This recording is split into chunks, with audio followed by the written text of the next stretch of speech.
A ver. Bueno, buenas noches con todos. El tema que vamos a abordar el día de hoy corresponde a un tema relacionado con el utilitarismo. El utilitarismo es una corriente filosófica que en realidad fue fundada por Jeremy Bentham, pero uno de sus mayores discípulos va a ser John Stuart Mill. Pero el filósofo que vamos a abordar el día de hoy se va a llamar Peter Singer, que es un gran utilitarista. Y también tener en cuenta de que hay diversos tipos de utilitarismo. Está el utilitarismo de reglas, el utilitarismo de prácticas. Bueno, y en este caso el autor que vamos a ver el día de hoy se enmarca dentro de la corriente filosófica conocida como el utilitarismo de preferencias. De preferencias.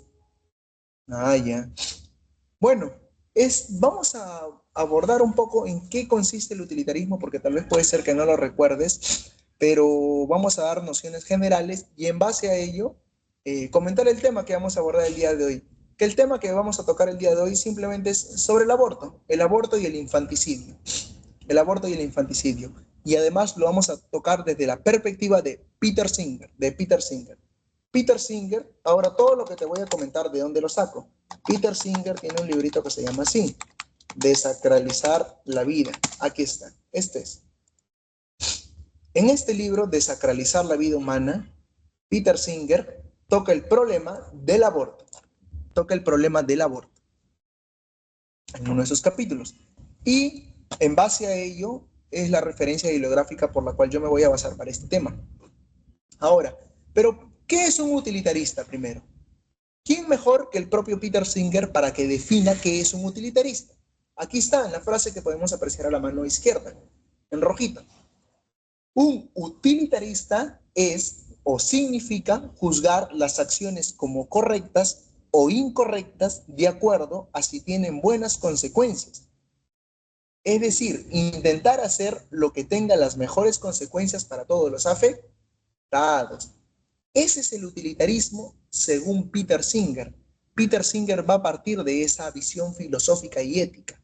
Peter Singer va a entender que el utilitarismo va a significar buscar las mejores consecuencias posibles para la mayor cantidad de individuos. Ese es el lema utilitarista principal. Recordando de que el utilitarismo clásico va a decir de que uno siempre debe intentar, primero, el bienestarismo, parten de esta noción. ¿Qué es el bienestarismo? Siempre un utilitarista busca el bien común, busca el beneficiar a las mayorías, causar la mayor cantidad de bienestar a las mayorías. A eso me refiero con bienestarismo. Segundo aspecto, es consecuencialista. El utilitarista siempre intenta buscar las mejores consecuencias posibles para la mayor cantidad de individuos. Aquí lo dice Peter Singer. Intenta hacer lo que tenga las mejores consecuencias para todos los afectados. Y tercer aspecto, un utilitarista siempre intenta maximizar el placer y minimizar el dolor. Recuerda, maximizar el placer y minimizar el dolor. En otras palabras, intenta causar el menor daño posible. Ay, mira, aquí está, aquí también lo he puesto. El utilitarismo de preferencias de Singer sostiene que la acción moralmente correcta es la que mejor satisface las preferencias de los individuos, las preferencias o intereses de todos los seres afectados, otorgando igual consideración de intereses. Mira, algo muy interesante que también Peter Singer lo va a tomar para su obra Liberación Animal es que este utilitarismo de preferencias se basa en otorgar una igual consideración de intereses, ojo, a todos los seres afectados. Yo te hago la pregunta, cuando Peter Singer habla de seres, no solamente se refiere a los seres humanos, también se refiere a los animalitos, por ejemplo. Peter Singer va a decir de que tal vez, en este caso, un animalito, un perrito, un gatito, por ejemplo, no lo podemos considerar igual en un término de racionalidad como el ser humano, pero sí lo podemos considerar un igual en base a que también tiene intereses, en base a que también sufre dolor y placer. Ese sería un buen criterio para fundamentar la moral en los animalitos y no maltratarlos, por ejemplo. ¿Por qué? Porque ellos sienten dolor, ellos sufren. Ay, etcétera. Y en base a este utilitarismo de preferencias es que Singer también lo va a trasladar al plano del aborto, para tocar este tema tan problemático y polémico del aborto y el infanticidio. Mira, aquí está, por ejemplo, dice otra frase Singer. Si un ser sufre, no puede haber justificación moral para negarse a tener en cuenta ese sufrimiento. Y aquí otra frase que podemos ver de Singer. Somos responsables no solo de lo que hacemos, sino también de lo que podríamos haber evitado. Ahora sí, si se ha entendido un poco la visión de Singer, vamos a pasar directamente a ver el tema del aborto. Ahora sí, ¿en qué consiste esto del aborto? Primero, Singer parte de un interrogante muy interesante, ¿no? Ese interrogante dice así. Bueno, más que un interrogante también es un primero parte de esta noción y de ahí se va a plantear la interrogante. Mira. Si matar a un adulto es un asesinato y rara vez resulta condenable de forma universal, ¿es igualmente condenable matar a un feto? En otras palabras, Singer lo que te está diciendo ahí es que matar a un adulto, matar a una persona, matar a un individuo, es algo malo, es algo condenable. Estás cometiendo un asesinato. Estás quitándole la vida a otro ser humano. Eso está mal. Pero ahora, si matar es algo malo y rara vez, solo hay excepciones en la naturaleza en la que uno podría aceptar matar a alguien, por ejemplo, no sé, cadena perpetua o matar a alguien por violación, porque haya cometido algo atroz, no algo condenable. Pero si matar a alguien, asesinar a alguien es algo realmente catastrófico, ¿no? Es algo realmente, no es algo moral, ¿no? Ahora, en base a eso, Peter Singer se hace la pregunta o el interrogante, si es igualmente condenable matar a un feto que a una persona adulta. O sea, ¿qué opinas, no? O sea, ¿realmente es algo condenable matar a un feto que también una persona adulta? ¿Es lo mismo o no es lo mismo? Y aquí Peter Singer dice esto. El óvulo fecundado inmediatamente después de la concepción es una célula individual. En otras palabras, cuando el óvulo se une con el espermatozoide, después de esa unión, después de esa concepción, es una célula individual.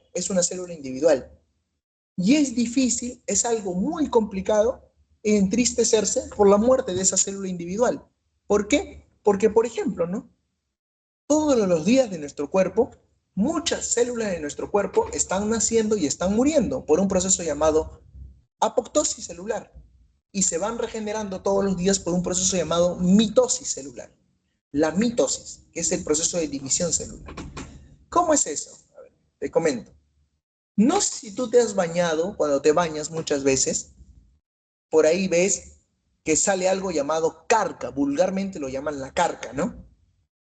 Eso que llamas carca, o por ejemplo, no sé si te ha pasado que has ido a la playa. Cuando tú vas a la playa, muchas veces hace mucho calor en la playa y 2 o 3 días después, como que la piel se te comienza a pelar, se te comienza a pelar la piel por el calor, ¿no? El calor que ha enrojecido esa zona del cuerpo y se te comienza a pelar la piel. Ya, ese proceso por el cual esa piel se te comienza a pelar y a caer se le conoce como exfoliación, pero al proceso por el cual las células nuevas se regeneran se le conoce como mitosis. En otras palabras, siempre nuestras células constantemente están muriendo y siempre constantemente nuestras células se están renovando, las células epidérmicas. Ahora, y nosotros no nos entristecemos porque esas células mueren, pues. Lo mismo dice aquí, es difícil entristecerse con la muerte de una célula individual, que vendría a ser en este caso el cigoto, ¿no? La célula, que es la unión del óvulo más espermatozoide. Es difícil. Después de unos días, dice Singer, incluso sigue siendo un diminuto conjunto de células y no se puede distinguir las células que se van a convertir en embrión de las células que se van a convertir en placenta y la bolsa amniótica. Mira, aquí hay que saber un poquito de biología, un poquito de biología. El embrión, te comento, es desde que se da la primera célula, el cigoto, desde que se da la primera célula, el cigoto, hasta más o menos el tercer mes, más o menos el tercer mes, más o menos el tercer mes. En otras palabras, un aprox las primeras 12 semanas. Eso es un embrión. Un embrión es desde la concepción, desde el cigoto, hasta la 12ª semana, es decir, hasta el tercer mes. Y un feto es de la 12ª semana, es decir, del tercer mes, culminando el tercer mes, para adelante, para adelante. En otras palabras, comenzando el cuarto mes, hasta el nacimiento. Y bueno, en ese sentido dice, ¿no? no se pueden distinguir las células que se convertirán en el embrión. O sea, el cigoto es simplemente la unión del óvulo más el espermatozoide. Ese cigoto, esa célula individual que se va multiplicando,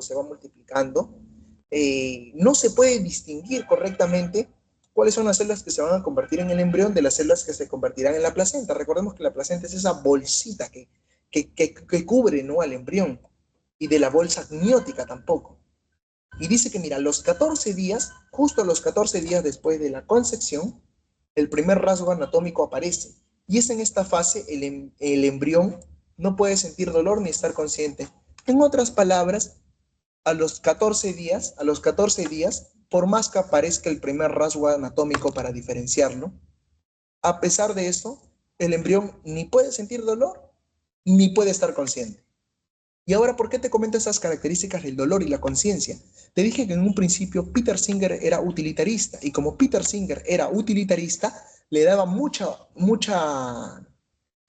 prioridad a la idea del placer y el dolor, ¿recuerdas?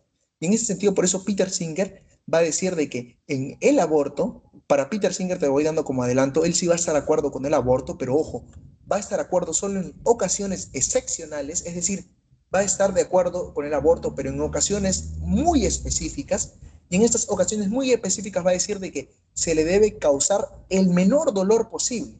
Y es más, si en este caso el embrión no posee dolor, pues bueno, lo puedes abortar, pues. Si la madre no quiere, porque los intereses de la madre para Peter Singer van a pesar muchos más que los intereses del embrión. ¿Por qué? Porque la madre sí es un ser autónomo y moral. En cambio, en este caso, el embrión no es un ser autónomo y moral. ¿Por qué? No es autónomo, porque él no depende de sí, depende de la madre. Mira, aquí está. Aparece esta fase, el embrión no puede sentir dolor ni estar consciente. Bueno, como no puede sentir dolor ni estar consciente, en este caso Peter Singer va a estar te comento como adelanto, va a estar bueno, a favor de ello, que se puede abortar. Aquí está. Tener en cuenta un poco estas diferencias.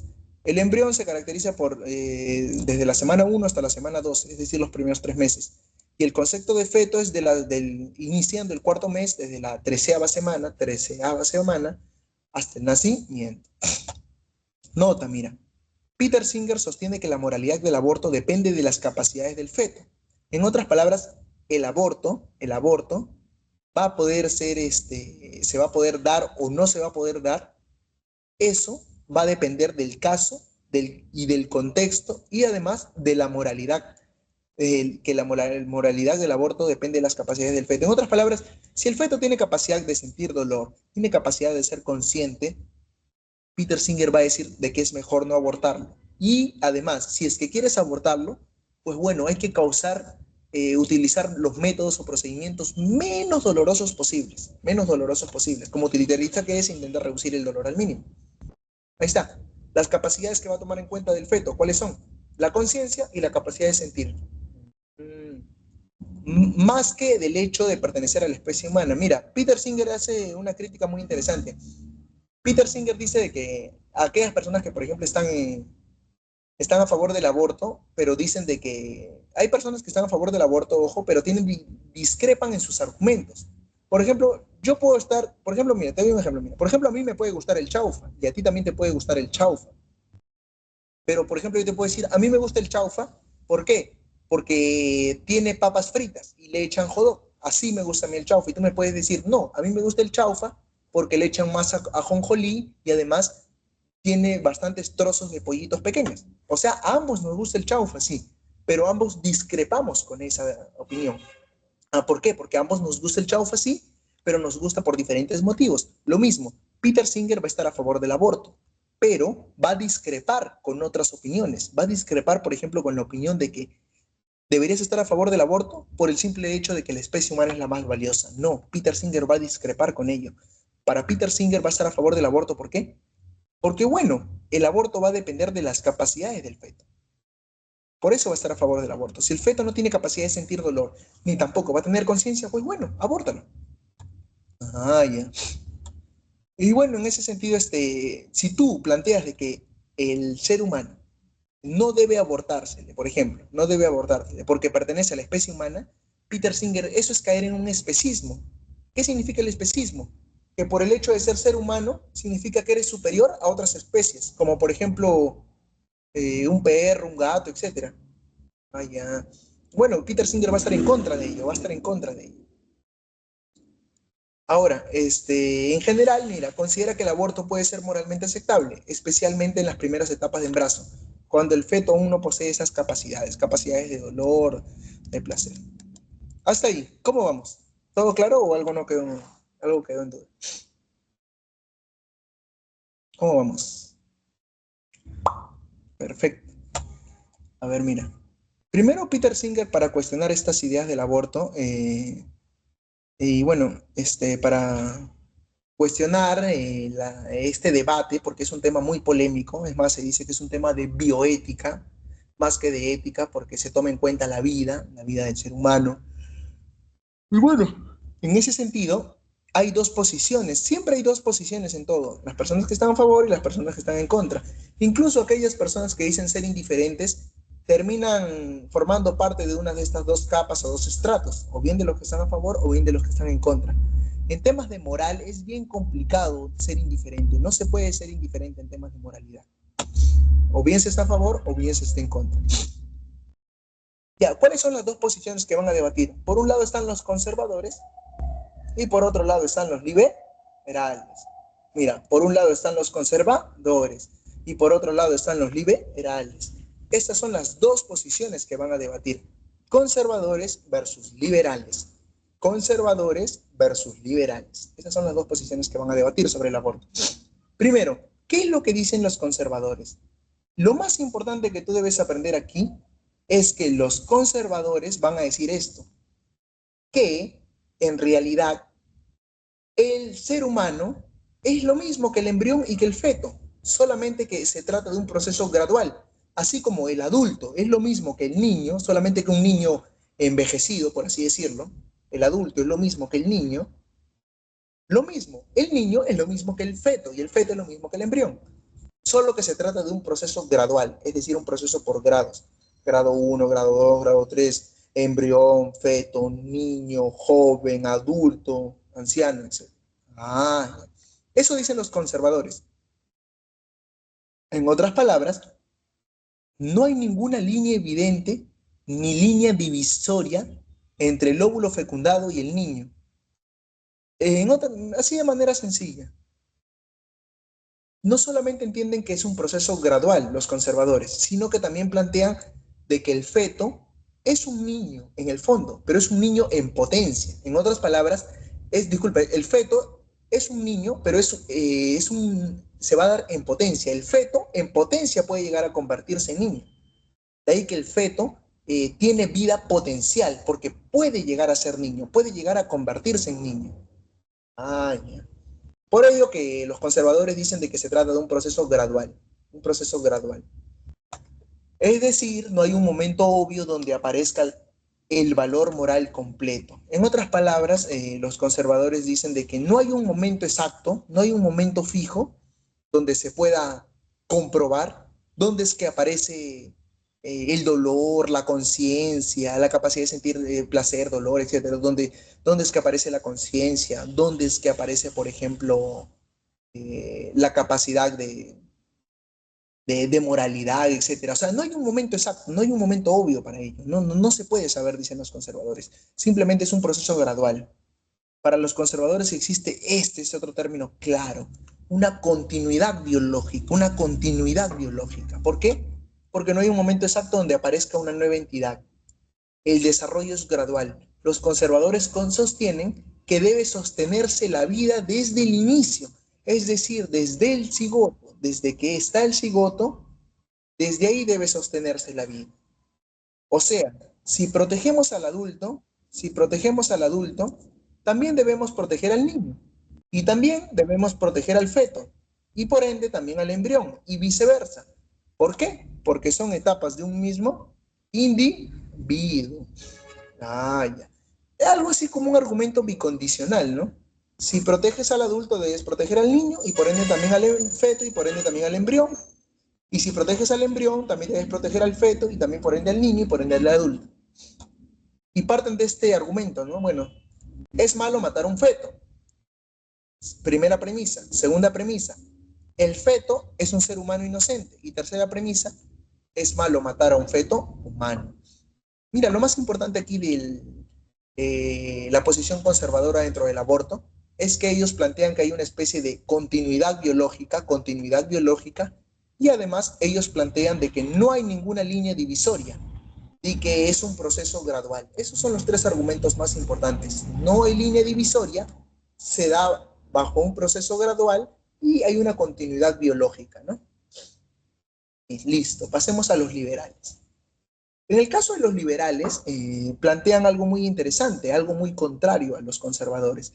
Mientras que los conservadores dicen que no hay línea divisoria, para los liberales sí va a haber una línea divisoria en este punto. ¿Y cuál es esa línea divisoria? Pues bueno, la van a intentar buscar, van a proponer hipótesis para ellos, ¿no? Hipótesis, van a proponer 4 hipótesis, te voy dando como adelanto, para buscar esa línea divisoria de poder distinguir, ¿no? Entre un ser humano y un embrión, ¿no? En este caso un feto, para poder, para que se pueda realizar el aborto. O sea, van a distinguir entre cuatro criterios, ¿no? 4 criterios. Mira, los liberales intentan buscar una línea divisoria moralmente relevante que distinga cuándo comienza el derecho a la vida, y para ello van a proponer 4 criterios. ¿Cuáles son esos 4 criterios? El nacimiento, la viabilidad, el movimiento fetal e inicio de la conciencia. ¿Qué es esto de viabilidad? La viabilidad es cuando prácticamente, bueno, el feto puede sobrevivir fuera del útero de la madre. El feto puede sobrevivir fuera del útero de la madre, sin haber completado sus proceso completo de gestación, ¿no? Sin haber completado su completo proceso de gestación. A eso me refiero. Estos son los 4 criterios o factores que van a tener en cuenta los liberales, que los proponen algo así como con una especie de hipótesis, ¿no? De hipótesis para plantear esa línea divisoria que los conservadores no aceptan, porque para los conservadores no hay línea divisoria. Primero, el nacimiento. El nacimiento no cambia de forma relevante. Ah, ya, mira, el nacimiento. Para Peter Singer va a cuestionar a los liberales. Peter Singer va a cuestionar a los liberales. Ya te voy dando como adelanto esto. Para Peter Singer, que es el filósofo que estamos abordando ahora, Peter Singer va a estar a favor de va a estar un poco a favor de los conservadores, no un 100%, pero va a estar un poco a favor de los conservadores. Sin embargo, también los va a cuestionar, pero va a cuestionar más duramente a los liberales. Mira, una posible línea divisoria no puede ser el nacimiento, dice Peter Singer. ¿Por qué? Porque el nacimiento no cambia de forma relevante el valor moral del ser. Es solo un cambio de ubicación. En otras palabras, el nacimiento solamente es cambiar de ubicación, dentro del útero y fuera del útero de la madre, nada más. Eso no es un criterio o un valor moral importante para establecerlo sobre el aborto. Mira, nos sentimos menos molestos por la destrucción de un feto que no hemos visto nunca que por la muerte de un ser que podemos ver, oír, tocar y abrazar. El feto es la misma entidad, ya se encuentre dentro o fuera del útero. Mira, es impresionante lo que está diciendo aquí Singer. Singer te está queriendo decir que en realidad nosotros apelamos de que al recién nacido no se le puede matar, no se le puede tocar. ¿Por qué? Porque lo podemos ver, oír, abrazar, tocar, darle cariño, todo. Pero al feto, normal, pues que se lo bajen si quieren. ¿Por qué? Porque el feto no lo podemos ni oír, ni ver, ni tocar.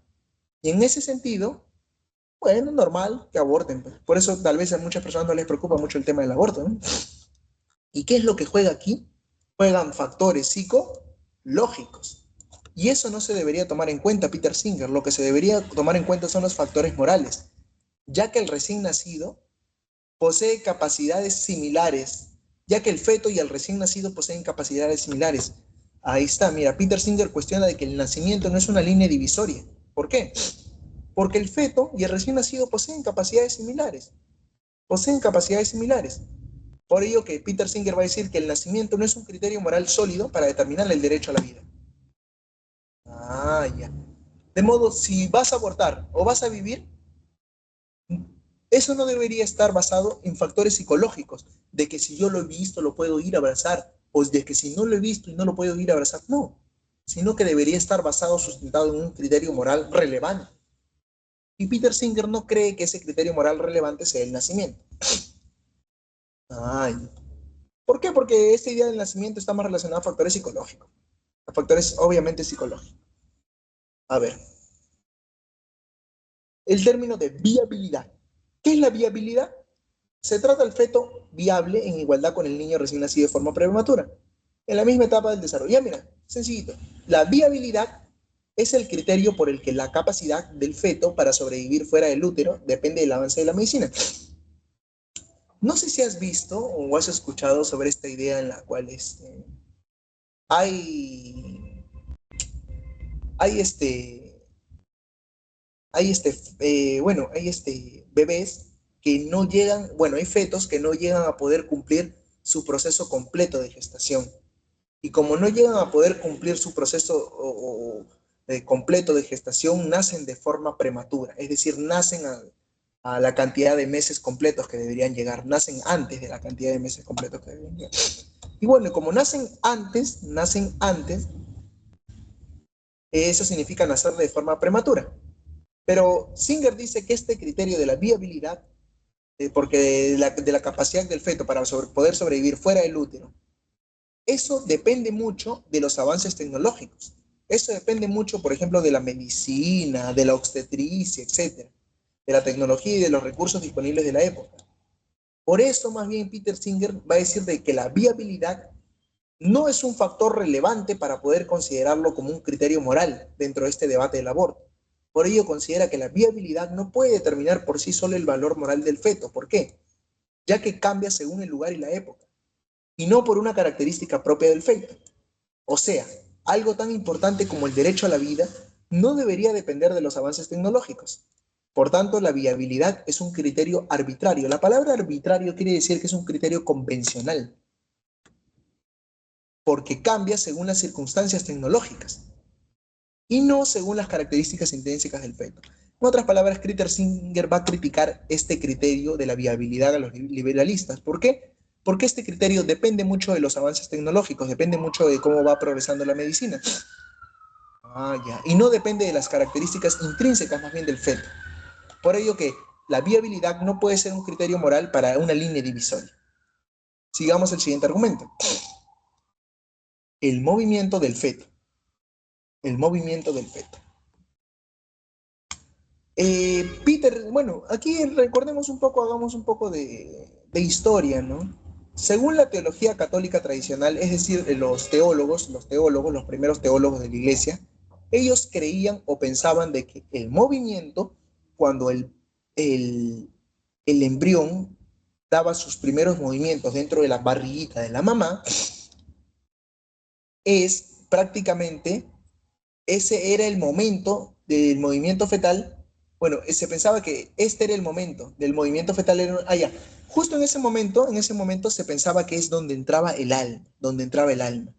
El alma entraba cuando el embrión comenzaba a dar sus primeros movimientos, sus primeros pataditas, puñetitos, o la madre sentía los primeros movimientos del embrión. Allí es cuando entraba el alma, decían. Pero esa es una superstición anticuada, ¿no? Descartada hoy en día por los teólogos católicos. Esa es una superstición anticuada, descartada hoy en día. ¿Por qué? Porque estudios de ultrasonidos, en otras palabras, aparatos tecnológicos, estudios de ultrasonidos muestran que el feto empieza a moverse 6 semanas después de la fecundación. En otras palabras, ¿qué es lo que está diciendo aquí Peter Singer? De que el alma entra cuando la mamá empieza a sentir las primeras pataditas del niño, etcétera. Esa es una idea anticuada, no solamente que ha sido dejada de lado por parte de los teólogos, sino que también los estudios de ultrasonido lo muestran. Muchas veces el embrión puede comenzar a moverse dentro del cuerpo de la mamá sin que la propia madre lo note, sin que la propia madre lo note. Mira, aquí está, mucho antes de que la madre sienta su propio movimiento. Y más bien Singer dice de que el cambio, el movimiento fetal, eso no demuestra o no es un criterio moral relevante para fundamentar el derecho a la vida. ¿Por qué? Porque el movimiento tampoco plantea una línea divisoria firme. También le cuestiona este criterio del movimiento a los liberales Singer. Aquí está, mira. Singer dice que el cambio es perceptible para la madre, pero no demuestra que el feto haya adquirido un valor moral o nuevos derechos. En otras palabras, Singer va a decir de que el feto, bueno, el embrión o el feto, en este caso sabemos que no es lo mismo, pero bueno, el embrión, en este caso, Singer va a decir de que no tiene, el movimiento no implica que sienta dolor, el movimiento no implica que sea consciente de sí mismo.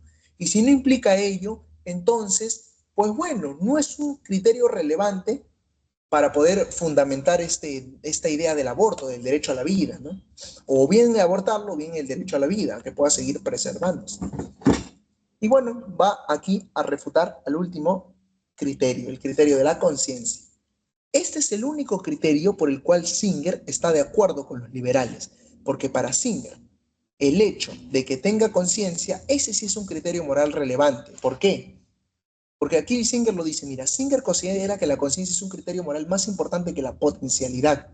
La potencialidad quiere decir el hecho de que a futuro pueda llegar a convertirse en un ser humano. Un criterio muy importante para Singer es la conciencia. ¿Por qué? Porque sostiene que un ser que adquiere mayor consideración moral cuando tiene una mayor conciencia. Un ser que puede sentir dolor y placer y posee intereses propios, pues bueno, ese ser debe ser tomado en cuenta, pues. Por ello, un feto que aún no ha desarrollado estas capacidades no tiene el mismo estatus moral que una persona consciente.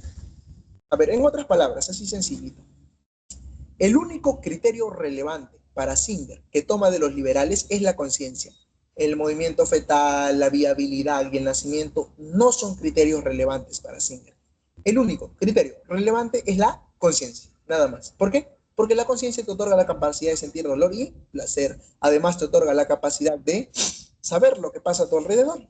Y bueno, en ese sentido, Singer sí le otorga un valor moral, ¿no? A este criterio de los liberales. Listo. Ahora vamos con el siguiente argumento liberal. Algo muy interesante que hacen los liberales es que como no pueden destruir netamente el argumento de los conservadores, pues bueno, se van al plano legislativo y dicen esto. Las leyes que prohíben el aborto no evitan que éste se lleve a cabo, sino que hacen que éste se realice de forma clandestina. O sea, las sociedades,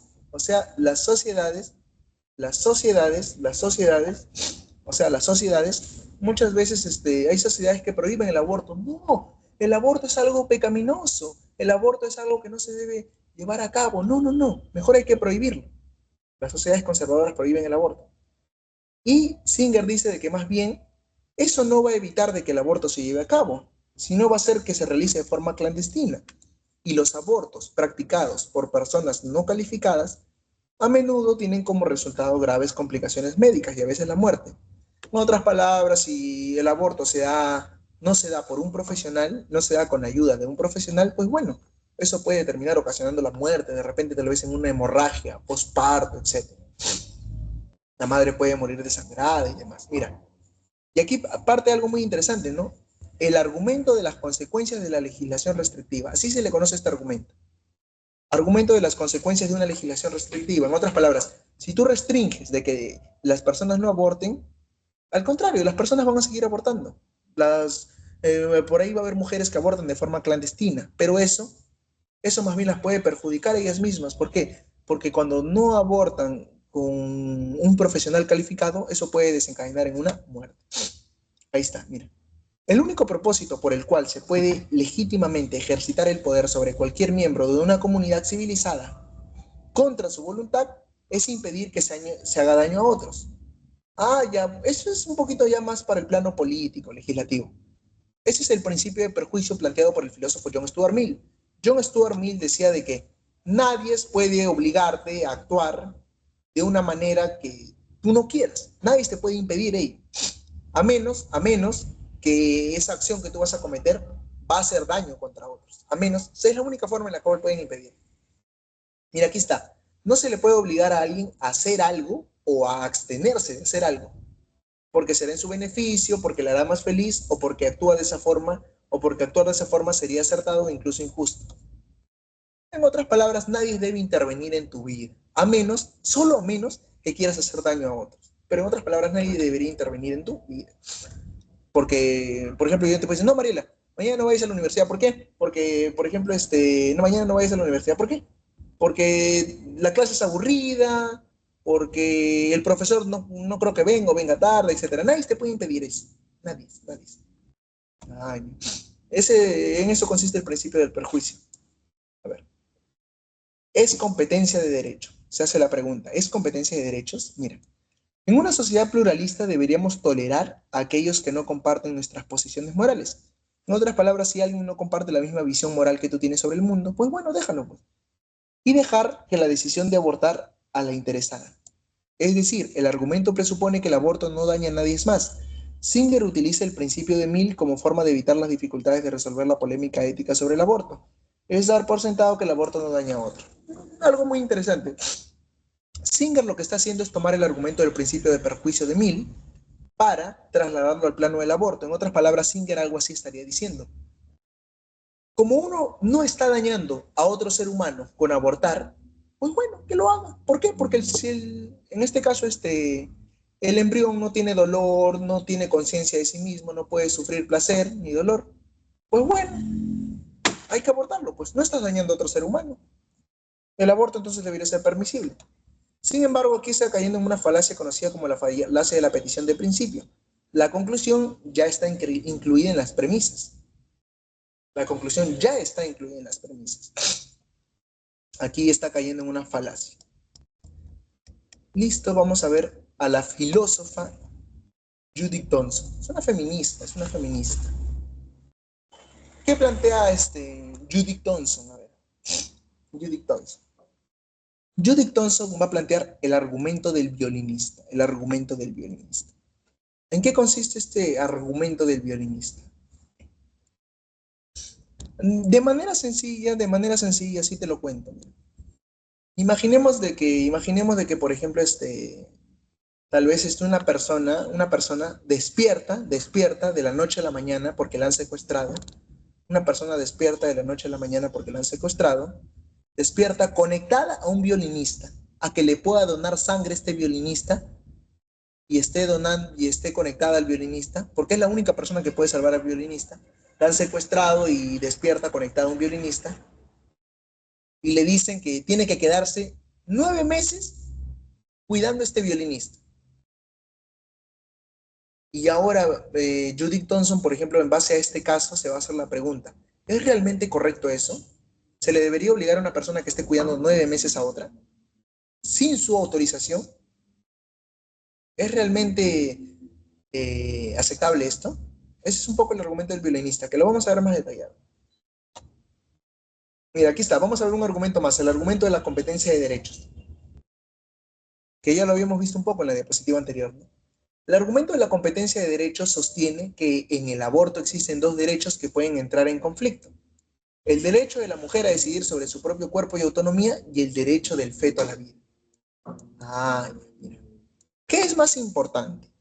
¿El derecho a decidir sobre mi propio cuerpo o el derecho a la vida? ¿Qué es más importante? Hay como una especie de controversia ahí, ¿verdad? Hay como una especie de disputa. Y en base a ello, la filósofa feminista Judith Thomson va a decir que aquellas personas, según quienes reconocen ese derecho, la cuestión ética va a consistir en determinar cuál de esos derechos debe prevalecer y en qué circunstancias. Esta idea se conoce como una competencia o conflicto de derechos. Ah, ya. En otras palabras, ella va a proponer el argumento del violinista para resolver este conflicto de derechos. ¿De qué es más importante? ¿El derecho a la vida o el derecho a decidir sobre su propio cuerpo? ¿Cuál de los dos es más importante? Judith Thomson va a dar su respuesta como con un argumento, el argumento del violinista. Ahora sí, leamos el argumento del violinista. Una persona despierta conectada a un violinista enfermo, que solo puede sobrevivir si permanece unida a él durante 9 meses. Thomson sostiene que esa persona puede desconectarse, porque nadie está obligado a usar su cuerpo para mantener con vida a otro.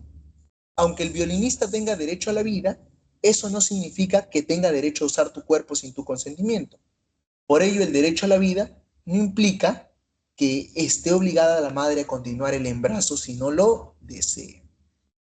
En otras palabras, Thompson sí está a favor del aborto. Es más, la madre puede abortar cuando ella quiera, porque es su decisión. Para Thompson es más importante el derecho que uno tiene sobre su cuerpo.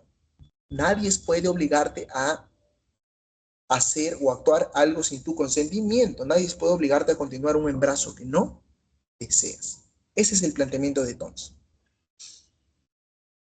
De modo que si en un examen te llegaran a preguntar cuál es el argumento del violinista y qué es lo que plantea Judith Thompson, pues bueno, el argumento del violinista consiste en que una persona secuestrada, despierta, conectado a un violinista y tiene que estar 9 meses suministrándole sangre y seguir conectado a esta persona.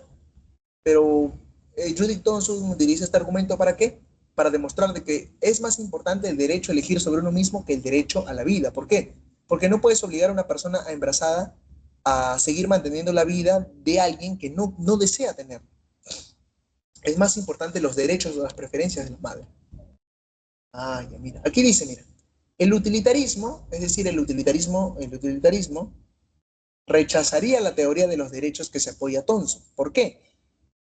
Porque recuerda que el utilitarismo se centra mucho en las consecuencias, en el bienestarismo y en el placer, y como lo comentamos en un principio, ya pues, el utilitarismo rechazaría esto. ¿Por qué? Porque en lugar de centrarse en un supuesto derecho a desconectarse, evaluaría más bien las consecuencias de cada opción. Si considerando los intereses de todas las personas afectadas, las consecuencias de desconectarse del violinista son peores que las de permanecer conectado, entonces habría que permanecer conectado. Ejemplo para que me entiendas. ¿Qué pasa si el violinista es muy famoso? Muy famoso.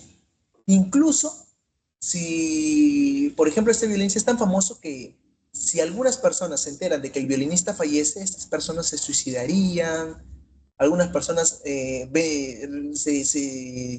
pondrían a sufrir mucho, llorarían, etc.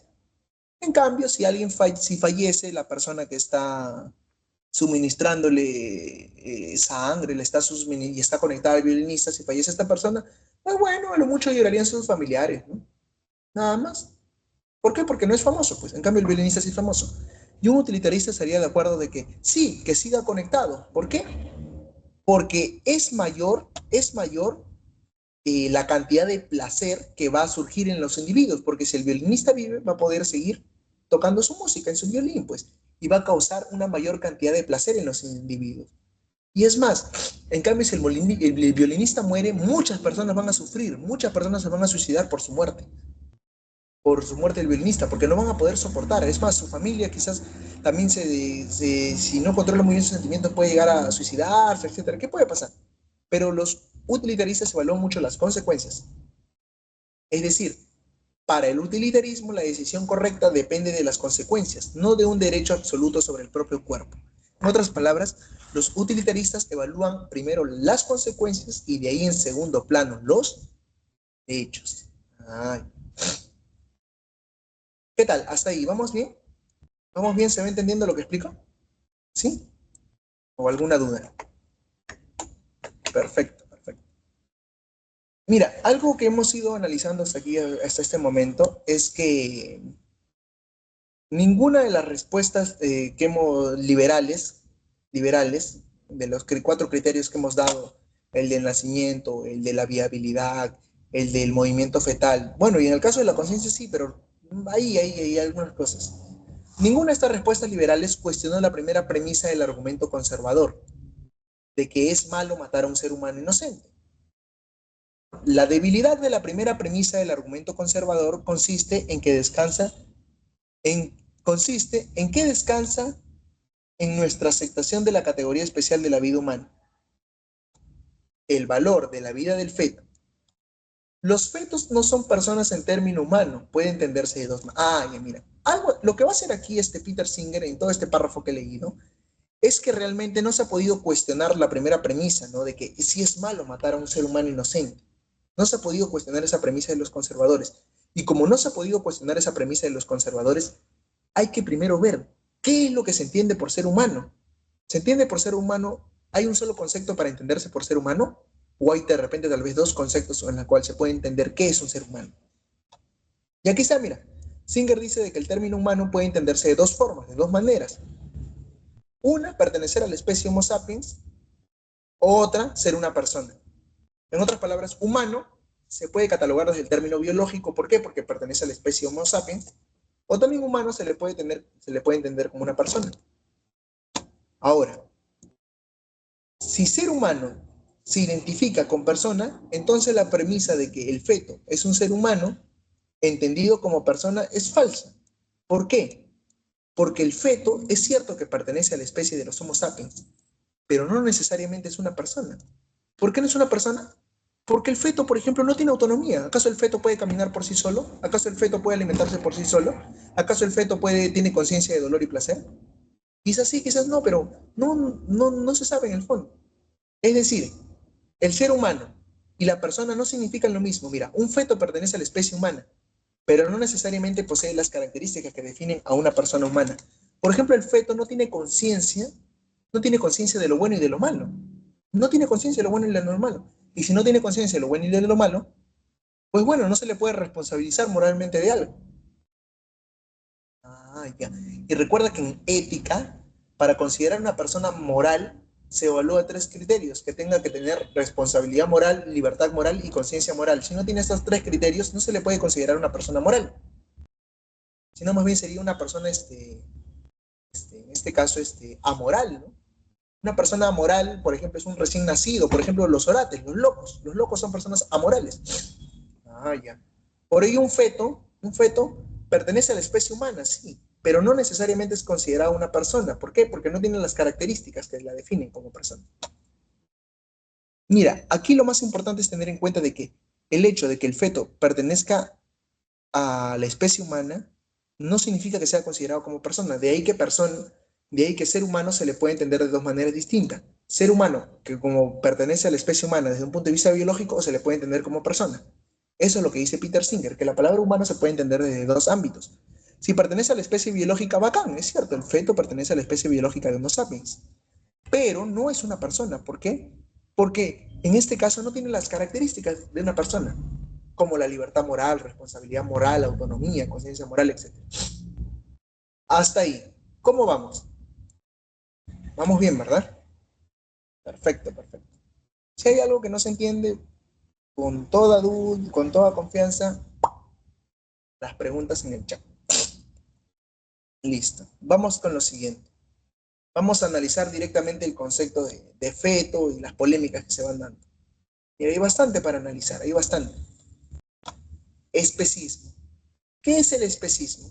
Bueno, el especismo es prácticamente cuando el ser humano, por pertenecer a la especie de Homo sapiens y por tener racionalidad, cree que tiene valor moral por encima de otras especies. Por encima de otras especies, como por ejemplo tu perrito, tu gatito, una vaca, etc. Y Peter Singer va a estar en contra de aquellas personas de los especistas, ¿no? Que creen que el ser humano es especial por ser humano, que es algo relevante, etc. Mira, si humano se entiende como miembro de la especie Homo sapiens, la defensa conservadora del feto se basa solo en la pertenencia a una especie. Solo se basaría en una especie. En otras palabras, si el término humano solamente se refiere al aspecto biológico, eso sería caer en un especismo. Sería caer en un especismo. Y para eso para Singer, eso está mal, pues. ¿Por qué? Porque eso no es un criterio moral relevante. Es simplemente una visión basada en sesgos, en prejuicios, ¿no? Que por el hecho de que pertenece a mi especie tiene más valor moral. Y para Singer eso está mal, pues. No es un criterio moral relevante. Para Singer ese criterio no determina el valor de una vida. Pertenecer a una especie no es más relevante para decidir si matar está mal que pertenecer a una determinada raza. Ah, mira, muy interesante lo que dice aquí Singer, ¿no? Si yo digo de que pertenecer a la especie humana es, es algo relevante, pues bueno, eso también podría desencadenar en otros aspectos, ¿no? Como yo puedo decir, el hecho de que soy varón significa que tengo más poder que la mujer. El hecho de que sea blanco tal vez significa que puedo decir que tengo más poder sobre el negro, etcétera. Puedo caer en racismo, en sexismo, etcétera. Lo mismo, el especismo también está basado en sesgos, así como el racismo y el sexismo, etcétera. De ahí que decir que un ser sea o no miembro de la especie no es en sí mismo más pertinente al hecho de que matar esté mal, ya que el hecho de que sea miembro o no miembro de nuestra raza. Y aquí viene el argumento más importante de Singer, mira, Dar más valor a alguien solo por ser humano, eso es algo arbitrario, algo convencional. Así como darle más valor a alguien por pertenecer a un determinado sexo o por pertenecer a una determinada raza. Ya. De modo que para Singer el especismo no es un criterio moral relevante. Lo moralmente relevante son las capacidades que tiene un ser, no la especie. Y dice, miremos al feto por lo que es, por las características reales que posee, y valoremos su vida en la misma escala que la vida de los seres similares, con características que no pertenecen a nuestra especie. En otras palabras, aquí Peter Singer va a expresar o manifestar lo que vimos en un inicio, su utilitarismo de preferencias.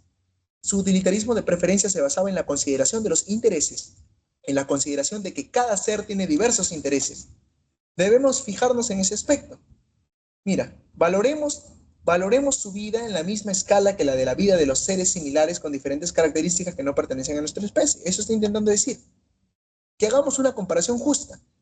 En cualquier comparación justa de las características moralmente pertinentes como la racionalidad, la conciencia de sí mismo, el conocimiento, la autonomía, el placer y el dolor, etc. Mire, prácticamente aquí Singer está destruyendo a los especistas. ¿Por qué? Porque le dice, especista, señor especista, tú que dices que el ser humano es lo más importante, etcétera, no te deberías basar en el criterio de que alguien debería vivir porque es ser humano, no, sino tú te deberías basar en criterios relevantes, como por ejemplo, ¿qué? La capacidad de sentir dolor y placer. Ese es un criterio relevante, por ejemplo. Ya. Por ejemplo, mira, la ternera o el cerdo, la ternera, cuando nace, o el cerdo, o la tan ridiculizada gallina, se encuentra muy por delante del feto en cualquier otra etapa del embarazo. Mientras que si hacemos la comparación con un feto de menos de 3 meses, un pez mostraría más señales de conciencia. ¿Qué te está diciendo aquí Singer? De que, por ejemplo, mira, un niño, un neonato, el recién nacido, por ejemplo, el recién nacido, no puede caminar. Es más, ni siquiera gatea, no puede caminar. Depende completamente de la madre. Pero un pollito, cuando nace, ya puede caminar, ya puede comer por sí solo, etc. En otras palabras, tiene más conciencia que un ser humano. Un ser humano. Que un ser, bueno, que en este caso que un ser humano recién nacido. Tiene más conciencia que un neonato, un recién nacido. Ya. Una ternera también cuando nace tiene más conciencia que un recién nacido, un humano. Por ello que dice así, mientras que si se hace más la comparación con un feto de menos de 3 meses, un pez mostraría más señales de conciencia. En otras palabras, un pez recién nacido tiene más conciencia que un feto. Eso es lo que te está diciendo aquí, sí. Mira, el valor de la vida del feto, el valor de la vida del feto va a depender del dolor y de la conciencia. Eso sí son factores relevantes, eso sí son criterios morales relevantes en un cine. Tenemos que considerar en qué punto es probable que el feto sea capaz de sentir dolor. Ahí está. Para Singer va a decir, tenemos que ver cuál es el momento exacto cuando el feto puede sentir dolor y placer, cuándo es que tiene conciencia de sí mismo.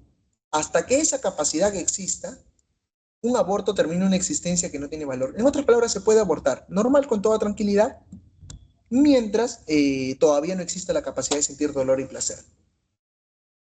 Después de eso, cuando el feto sea consciente, aunque quizás no consciente de sí mismo, el aborto no debe ser tomado a la ligera. En otras palabras, sí se podría abortar ya, pero con excepciones. ¿Cuáles son esas excepciones? De que el feto tiene una vida como potencia, ¿no? Es cierto que la racionalidad, la conciencia de sí mismo y otras cualidades potenciales de un feto, como Homo sapiens, sobrepasan a las de una vaca o un cerdo. Pero de ahí no se desprende que el feto tenga un mayor derecho a la vida.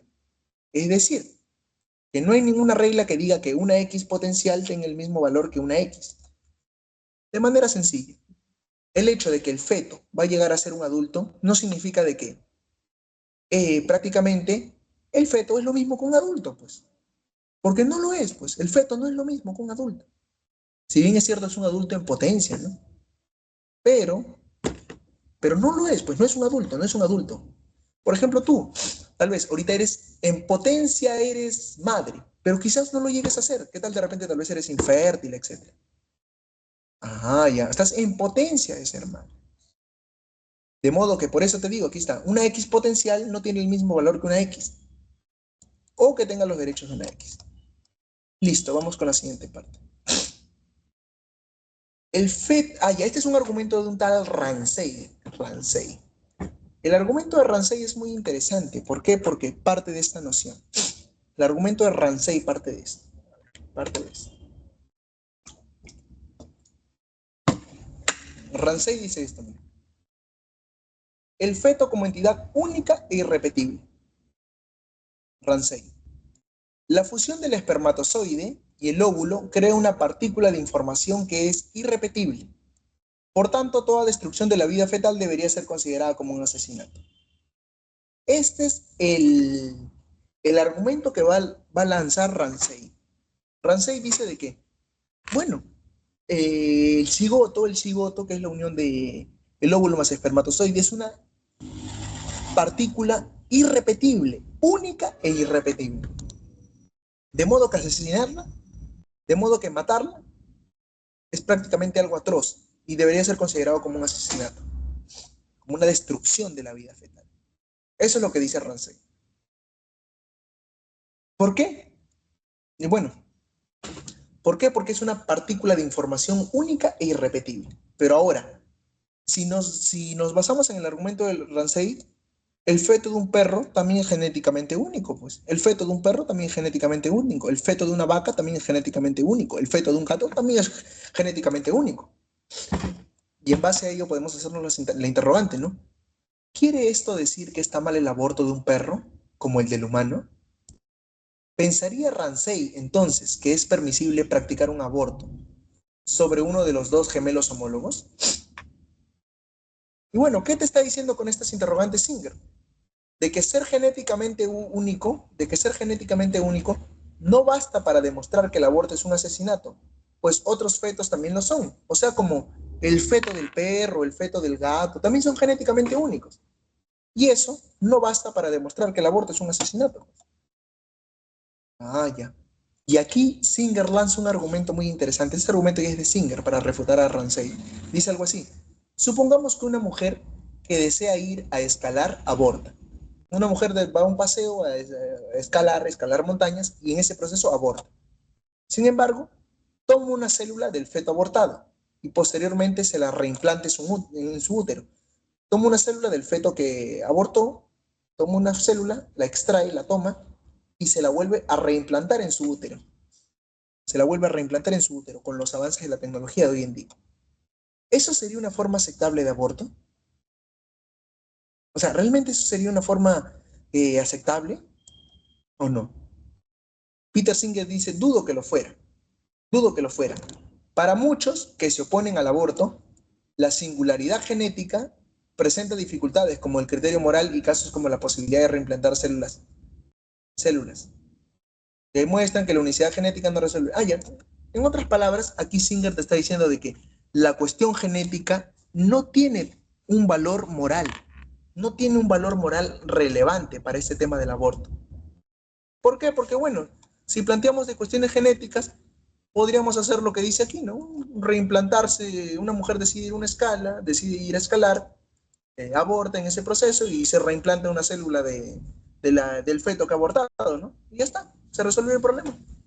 De modo que la singularidad genética presenta dificultades como criterio moral. Y casos como la posibilidad de reimplantar células muestran que la unicidad genética no resuelve por sí solo el problema del aborto. Bueno, aquí Singer está refutando a Ramsey diciéndole de que plantear de que el feto es una entidad única e irrepetible no basta para decir que se debe o no se debe abortar. Eso le está diciendo Singer. ¿Por qué? Porque para Singer la capacidad de sentir dolor depende del desarrollo de la... ya. Según Singer, la capacidad de sentir dolor depende del desarrollo de la corteza cerebral. Aquí Singer ya se va a basar un poco en hechos científicos, ¿no? Cuando uno siente dolor es porque ya ha desarrollado la corteza cerebral. Antes, por ejemplo, en este caso, los anencefálicos, por ejemplo, los anencefálicos, ellos no... Un anencefálico es una persona que no ha podido desarrollar, por ejemplo, correctamente el cráneo, la corteza cerebral.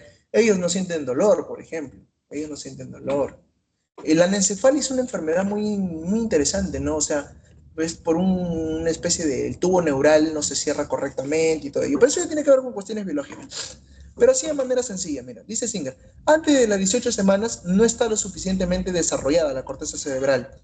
Es decir, que entre las 18 semanas y 25 semanas aparecen las primeras conexiones nerviosas, pero el feto permanece en un estado similar al sueño. Recién alrededor de las 30 semanas de gestación comienza a despertarse, por lo que antes de ese momento es poco probable que experimente dolor de forma consciente. En otras palabras, en un examen te vinieran a preguntar, para Peter Singer, más o menos, ¿cuál es el tiempo aproximado para poder abortar? Anterior a la 30ª semana. ¿Por qué? Porque, bueno, a partir de esas semanas, a partir de esas semanas ya comienza a despertarse el feto, a tomar conciencia de sí mismo, comienza a tener dolor y placer de una manera más totalmente consciente, ¿no? Pero dentro de la 18 y 25, entre las 18 semanas y las 25 semanas, aparece recién las primeras conexiones nerviosas, ¿no? Pero el feto está como que dormido, ¿no? Dormido. Y bueno, propone fijar el límite la 18ª semana. Ahí está. No era ahí un error.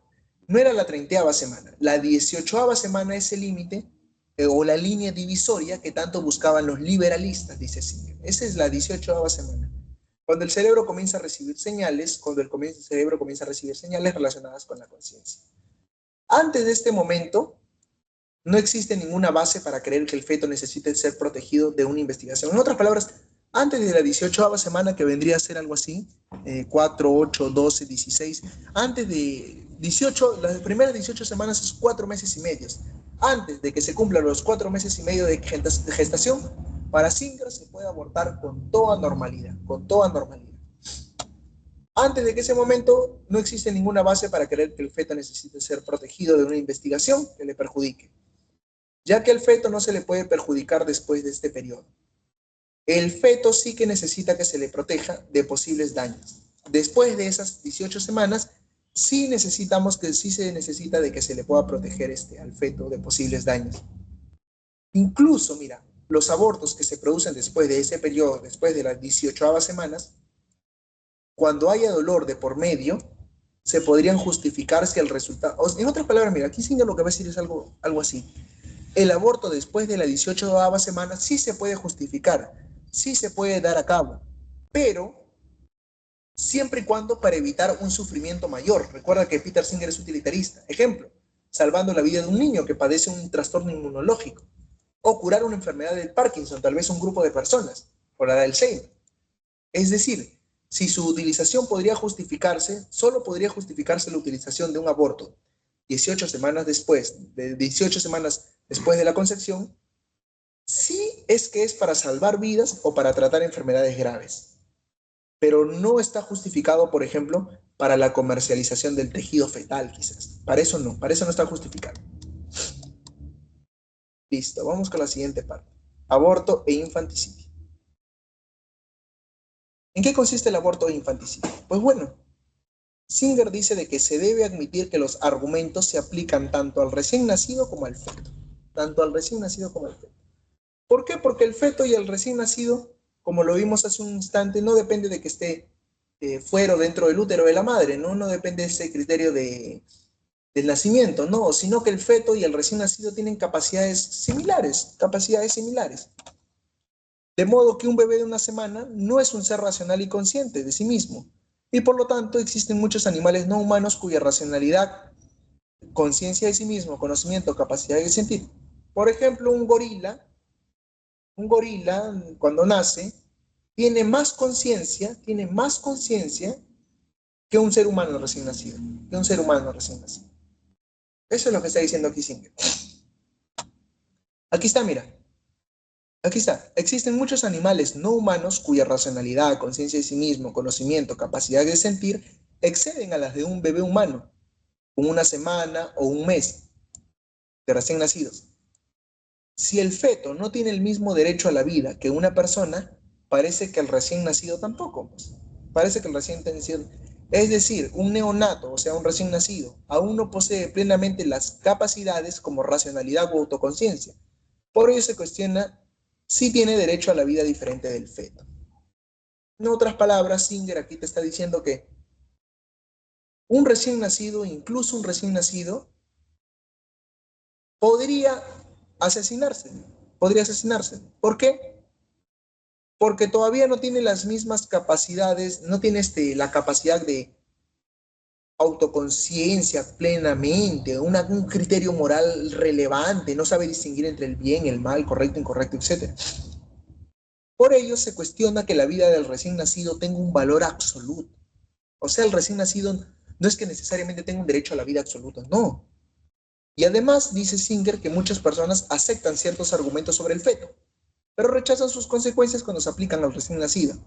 ¿Por qué? Porque por factores psicológicos, pues como el recién nacido se ve tierno, se ve, lo ves llorando, te ganas de abrazarlo, de darle cariño, observarlo, etcétera. O sea, por ello cuestionan de que el feto y el recién nacido son diferentes, pero simplemente son factores psicológicos, no son criterios morales relevantes. Por ello creen que la vida de los niños tiene un valor especial, porque son pequeños y lindos. Lindos. Está en pie la igualdad con creer que un bebé foca con su piel blanca y suave y sus grandes y redondos ojos merecen mayor protección que un gorila, el cual le faltan esos atributos. Bueno, en otras palabras te estoy diciendo aquí de que, como te dije hace un instante, ¿no? Por ejemplo, el hecho de que tal vez, por ejemplo, tal vez un gorila tiene mucha más conciencia que un ser humano, un gorila recién nacido tiene mucha más conciencia que un ser humano recién nacido. Y bueno, en ese sentido no significa de que el ser humano es superior o el gorila es superior, sino que más bien se debería considerar sus intereses, ¿no? Aquí dice, mira, los recién nacidos no pueden verse a sí mismos como seres que pudieran o no tener un futuro, y por tanto no pueden tener deseos de continuar viviendo. Ay, en otras palabras, está diciendo aquí de que los neonatos no tienen una conciencia futuro, ¿no? El neonato no está diciendo voy a acabar la universidad de acá a 15, de acá a 20 años. O el neonato no está diciendo de acá a 30 años me voy a casar. No, no tiene conciencia de ello. De modo que el derecho a la vida debe basarse en la capacidad de querer seguir viviendo o en la capacidad de verse uno mismo como un sujeto con mente continua. Y un recién nacido no puede tener derecho a la vida. Un recién nacido no es un ser autónomo con capacidad para tomar sus propias elecciones y por tanto, matar a un recién nacido no puede violar el principio de respeto a la autonomía. Bueno, entonces en otras palabras, Singer también estaría de acuerdo como utilitarista de que se pueda tal vez asesinar a un recién nacido, ojo, para beneficiar a un grupo de personas, a una mayoría, por ejemplo. Por ejemplo, tal vez si los órganos del recién nacido podrían servir para tratar diversas enfermedades, ¿no? Salvar a otras personas, ¿no? A un grupo de personas que tal vez, por ejemplo, imagínate que hay una persona que necesita el riñón de un recién nacido, o sea, o necesita los órganos, etcétera. Un grupo de personas necesita esos órganos. Pues bueno, se les podría utilizar, ¿no? Se les podría utilizar, siempre y cuando beneficiaran a unas mayorías. Por ello que Peter Singer termina diciendo que un recién nacido no es un ser autónomo, es decir, que no es un ser independiente. Depende más bien de la madre, es un ser dependiente. No es un ser autónomo, con capacidad para tomar sus propias elecciones o decisiones. Y por tanto, matar a un recién nacido no puede violar el principio de respeto a la autonomía. Y tal vez, dice Singer, lo que yo planteo es algo escandaloso. Tal vez es algo escandaloso, algo que no pueda ser tomado o aceptado en serio. Y quizás merezca la pena nuestra protección actual de la vida de los niños. Es una actitud típicamente cristiana más que ya mira, aquí Singer distingue de que muchas veces esa idea de proteger a los niños o a los recién nacidos, eso tiene que ver más que todo tal vez con una visión cristiana y no tiene que ver con un valor moral universal. ¿Por qué? Porque muchas veces a lo largo de la historia en las culturas a los recién nacidos se les mataba, por ejemplo. Por ejemplo, recordemos en Esparta los recién nacidos, cuando veían que tenían defectos físicos, porque recordemos que los espartanos les daban mucha prioridad a las características militares, cuando veían de que un recién nacido tenía un defecto físico, pues bueno, los aventaban a un monte llamado el monte Taigetu y ahí morían los recién nacidos. Por ello que el infanticidio se ha practicado en diversas sociedades, en diversas culturas. O sea que la protección del recién nacido no es ni ha sido una norma moral universal, sino que más bien tiene raíces históricas y culturales específicas. En otras palabras, el infanticidio ha existido en diversas culturas. Por ello que no se puede cuestionar esta idea de matar al recién nacido, sino que esa es una idea nueva, no una idea que se obtiene gracias al cristianismo. Bueno, eso sería todo por el día de hoy.